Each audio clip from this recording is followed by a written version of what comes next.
Assalamualaikum sahabat muslim. Kembali lagi bersama Fakta Islam. Semoga sahabat semua diberikan Allah SWT yang baik dan penuh berkah. Sebelum memulai video, tekan tombol subscribe dulu bro. Diriwayatkan dari Abu Qatadah radhiyallahu anhu yang berkata, pada suatu malam kami menempuh perjalanan bersama Nabi SAW sepulang dari perang Khaybar pada tahun 7 Hijriah. Sebagian orang mengatakan, "Ya Rasulullah, sebaiknya kita beristirahat di menjelang pagi ini." Rasulullah bersabda, "Aku khawatir kalian tidur nyenyak sehingga melewatkan sholat subuh."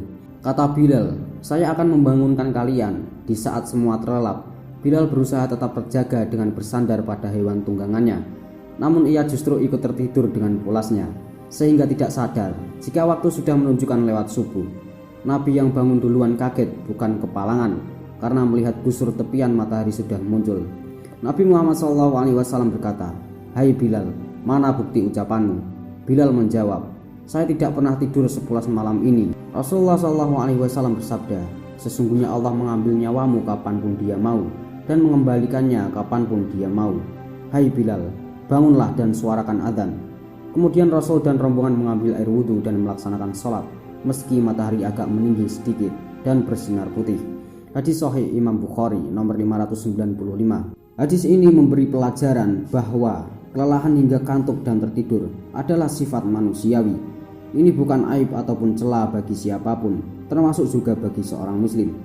Yang kedua, tertidur yang memakan waktu hingga keluar dari batas waktu sholat fardu yang ditentukan tidaklah merupakan maksiat yang patut disesali dan dikutuki, karena hal ini adalah bagian dari takdir Allah yang tak dapat dihindari. Sehingga tidaklah benar dan tidak beretika apabila seseorang marah dan mengutuki hal ini, karena misalnya sebab tertidur ia merasa tidak bisa ibadah pada waktunya.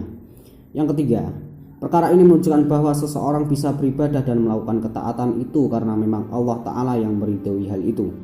Hal ini sebagaimana diajarkan oleh para ulama terkait spirit la haula wala quwata illa billahil aliyyil azim, yang artinya tidak ada daya untuk teguh di dalam amal ketakwaan dan tidak ada kekuatan untuk menjauh dari maksiat dan dosa, melainkan dengan ridha Allah SWT yang maha agung dan maha perkasa.